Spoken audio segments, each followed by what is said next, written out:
This week on Worldview, the US's Gaza proposal and its talks with Russia threaten to turn the template of global alignment over. Is the Transatlantic alliance at an end? And is a new US-China relationship now emerging? Or is Trump simply bargaining for a better deal? How should India react to all this global churning?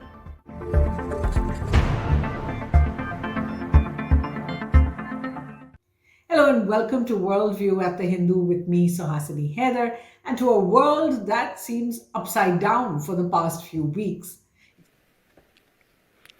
Friends, we meet at a time when there is considerable churn in world affairs.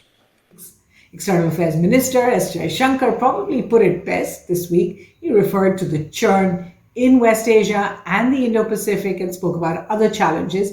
This is the Indian Ocean Conference in Muscat. In the Middle East or West Asia, there is a serious conflict underway with the potential for further escalation and complication. At the same time, long-standing issues are being revisited, sometimes with a radically different approach. Now, the radical approach that he's referring to really is the new Trump-Gaza proposal. This he has made on a number of occasions now in front of other world leaders, so certain seriousness there. And basically the plan is threefold. Take or force 2 million Palestinians living in the Gaza Strip out of there. Make Egypt and Jordan house them on specially demarcated land. And for the US to then take Gaza, cherish Gaza, develop it in the way it sees fit. Here's actually what Mr. Trump said in his last conversation on this. We're not going to buy anything. We're going to have it, and we're going to keep it, and we're going to make sure that there's going to be peace, and there's not going to be any problem, and nobody's going to question it. Clearly, reactions have come in from across West Asia, across the region, rejecting the plan. 3 crucial meetings are probably going to bring out more statements in Riyadh with Gulf countries, that is on right now, in Cairo on March the 4th with the Arab world, and then there's an Organization for Islamic Cooperation meeting planned in early March. But reactions also coming in from Europe. French President Emmanuel Macron, for example, slammed the Gaza proposal. But now the right answer is not a real estate operation. This is a political operation. Just because this is not a free land, this is a place where 2 million people live.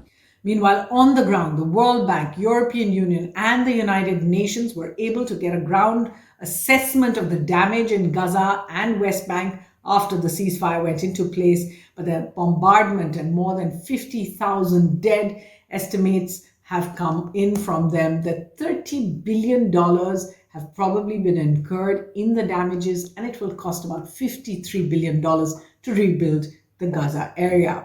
So let's turn to the other big conflict where another radically different and equally remarked about maneuver from the US, which was Trump's decision to send his officials, senior officials, to negotiate with Russian officials over Ukraine. Here the plan seemed even more unbelievable for a US president to stay. And remember, just in 2022, the US had taken a completely different stand. And in 2025, it seems as if it has been completely reversed. First, that the US and Russia will now negotiate for peace. In fact, a meeting between Mr. Putin and Mr. Trump is now being planned. The second, that Ukraine would be involved, but at a later date, and this would be to discuss a ceasefire, indicating perhaps that no more land can be taken or given back to Ukraine, and that a ceasefire would bring about status quo. And the US even asked to be given $500 billion in rights to Ukraine's critical minerals and rare earth deposits in particular in exchange for US support. When Ukraine seemed to demur at this suggestion, Mr. Trump launched an all-out attack on President Zelensky. A dictator without elections. Zelensky better move fast, or he's not going to have a country left. Got to move fast, because that war is going in the wrong direction. In the meantime, we're successfully negotiating an end to the war with Russia. Clearly baffled by this swipe, Zelensky's response was that Trump lives in, quote-unquote, a disinformation space. In Europe, they're also reacting quite sharply to the Trump comments. Key European leaders have actually held 2 emergency meetings in Paris to discuss the US Russia talks and their repercussions. The European Union went ahead and issued its 16th round of sanctions against Russia. Unlike the past, the US doesn't seem to be wanting to follow that. And then the British Prime Minister, Keir Starmer, brought up a new proposal. He's now offering UK troops on the ground in Ukraine. European leaders, including German Chancellor Olaf Scholz, has rejected that plan, and so across the Atlantic did Trump. To the third, now all eyes will be on how the US will tackle China. Given the past animosity, most had banked on really a US-China rivalry getting worse in the Trump era. But so far, Trump has taken a softened position. He's placed some tariffs on China, but really cut them down from the threatened 60% to 10% and then about half that. He's also watered down the US position on Taiwan somewhat.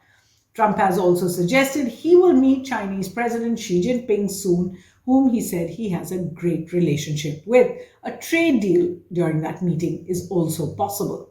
Significantly, when asked at a press conference with Prime Minister Modi in Washington last week about whether India had a role in mediation, Trump spoke about China's role instead. Listen in. China's a very important player in the world. I think they can help us get this war over with Ukraine and Russia.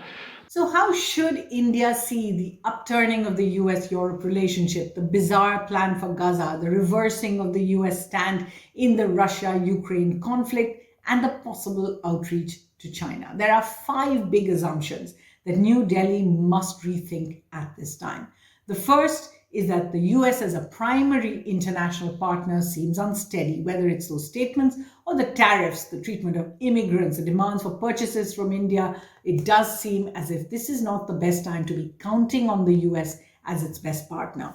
The second, that alliances are losing value in any case, from Canada and Mexico to Europe. The US has been much tougher on treaty allies than on its own adversaries. The third, that power play is winning over a rules-based order. The US has shown it will stand with the stronger side, whether it's Russia, Israel, or China. The fourth is the concept of spheres of influence. Mr. Trump seems quite content to leave areas of the world to the strongest power, the strongest leader within them. Therefore, India must think about its own neighborhood and draw its region much closer. The fifth, that multilateralism is on the back burner for now. The United Nations, the UN Security Council, all losing importance. In fact, recently I spoke to Singaporean diplomat and academic Kishore Mehbubani at a talk by Asia Society about the changes in the world order now. Listen in to his last line. To manage this transition to this new world order, what you really need is very dynamic, effective leadership, especially in the West, because they still represent the richest and most powerful countries, and they should basically elect wise leaders. And guess what? They elected Donald Trump. There's much more of that discussion with Kishore Mehbubani, C. Rajamohan, and Temur Beg on the Asia Society's website, and there's the link.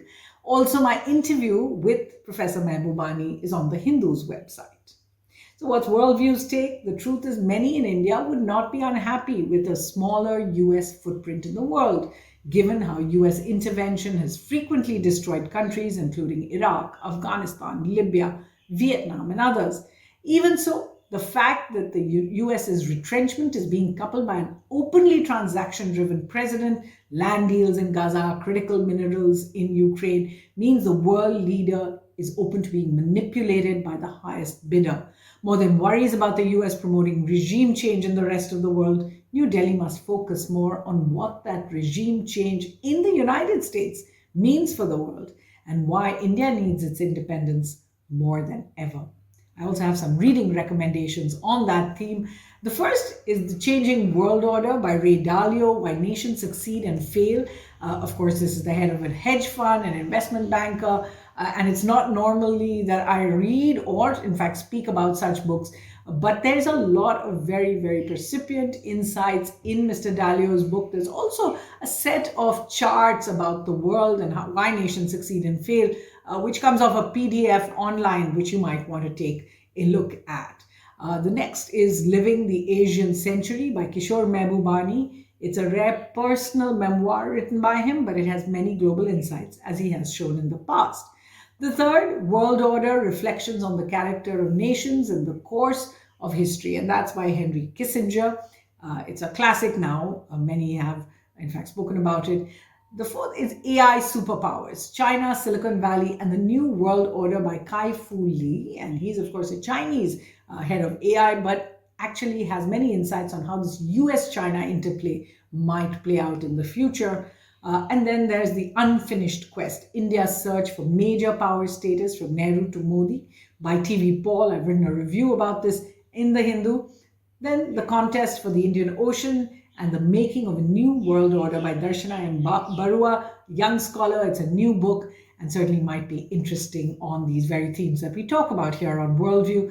That's all we have time for, though, from the team. Thanks for watching.